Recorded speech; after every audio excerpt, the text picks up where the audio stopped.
खबर का रुख करेंगे। म्यूनिख एयरपोर्ट पर टला बड़ा हादसा। वियतनाम एयरलाइंस का बोइंग 788 रनवे से फिसल गया है। ये बड़ी जानकारी अब तक साझा करें। प्लेन का पिछला हिस्सा रनवे से टकराया है, टायर फटा और बोइंग 787 में तकनीकी खराबी बताई जा रही है, लेकिन सुरक्षित वापसी हो गई। जर्मनी के म्यूनिख एयरपोर्ट पर बड़ा हादसा टल गया है।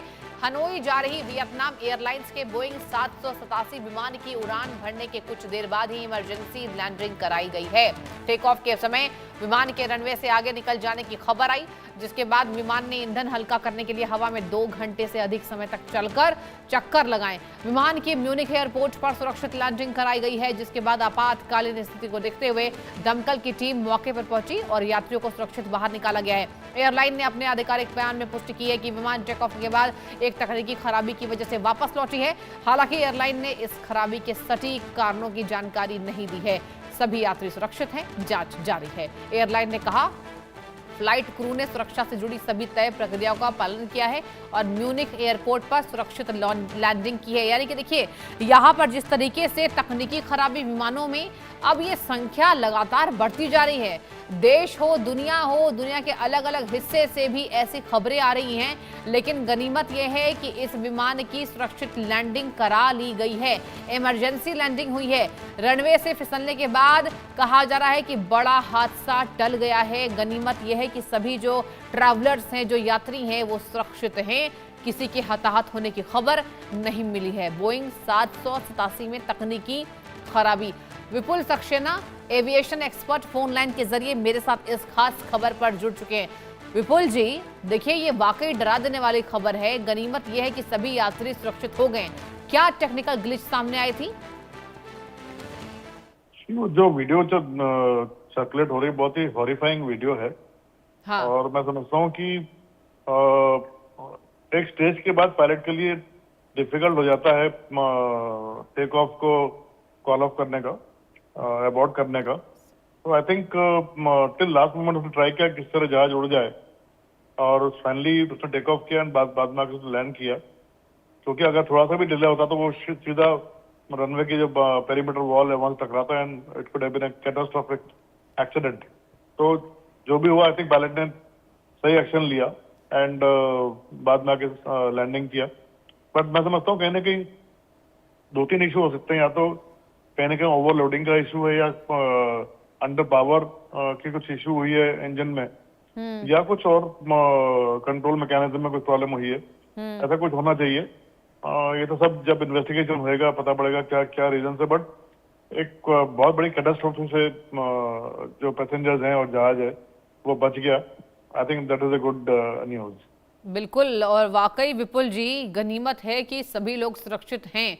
लेकिन ये बताइए कि बार बार विमानों में तकनीकी इतनी प्रॉब्लम्स क्यों हो रही है? क्या हमने अहमदाबाद प्लेन क्रैश के बाद जिस तरीके से देश और दुनिया से ऐसी खबरें आ रही हैं, देखिए, इसकी संख्या लगातार बढ़ती जा रही है। टेक्निकल ग्लिचेस बहुत ज्यादा सामने आ रहे हैं। क्या वजह है?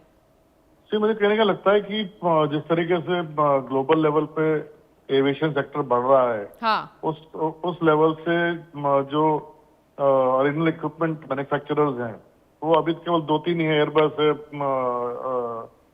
या जीए वगैरह हैं, दो चार ही मैन्युफैक्चरर्स हैं।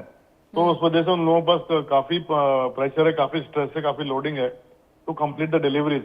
और उसमें मैं समझता हूँ कहीं ना कहीं कंप्रोमाइज हो रहा है, जाने अनजाने में हो रहा है भले ही, बट कहीं ना कहीं क्वालिटी में कहीं ना कहीं कंप्रोमाइज हो रहा है। चाहे वो आप नए एयरक्राफ्ट की बात करो, चाहे आप नए इंजन की बात करो, या फिर जब ये ओवरऑल के लिए जाते हैं तब की बात कर लीजिए। तो मैं समझता हूँ कहीं ना कहीं ऐसा कुछ इशू हो सकता है।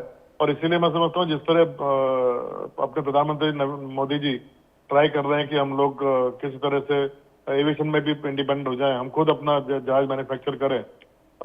तो मैं समझता हूँ इस तरह के एफर्ट अगर और भी कंट्री करेंगे तो इस तरह की घटनाएं शायद कम हो जाएं।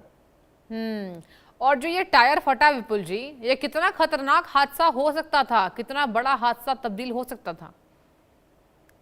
आप देखिए कि मतलब रनवे से बाहर निकल के जो सेफ्टी रे होता है वहां से इसमें बिल्कुल डस्ट पूरी उड़ रही है, और वो कैसे टेक ऑफ कर लिया, मैं it's amazing, it's beyond my expectation, beyond my imagination कि रनवे छोड़ने के बाद वो सॉफ्ट पैड से कैसे टेक ऑफ कर गया। it was God's decision to save all these people. Otherwise बहुत मुश्किल था. जो एयरक्राफ्ट रनवे कारपेट से नहीं उड़ पाया और सॉफ्ट पैड से उड़ गया, एक बहुत बड़ा आई थिंक हादसा बच गया है. इसको आप एक्ट ऑफ गॉड ही बोल सकते हैं और कुछ नहीं बोल सकते.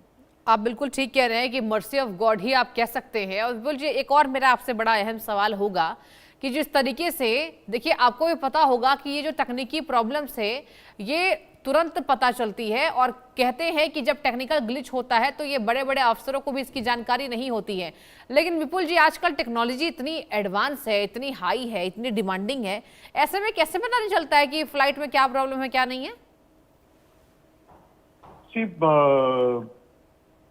अगर देखा जाए तो कोई भी पायलट अगर उसको थोड़ा सा भी पता पड़ेगा कि इसमें कोई सीरियस ग्लिच है जहाज में, क्योंकि क्या होता है जब आप टेक ऑफ करते हो उसके पहले ही आप इंजन का पूरा पावर चेक करते हो, सारे कंट्रोल चेक करते हो, हाइड्रोलिक सिस्टम चेक करते हो, तो उसमें उसको पता पड़ जाता है कि इसमें कुछ सीरियस प्रॉब्लम तो नहीं है.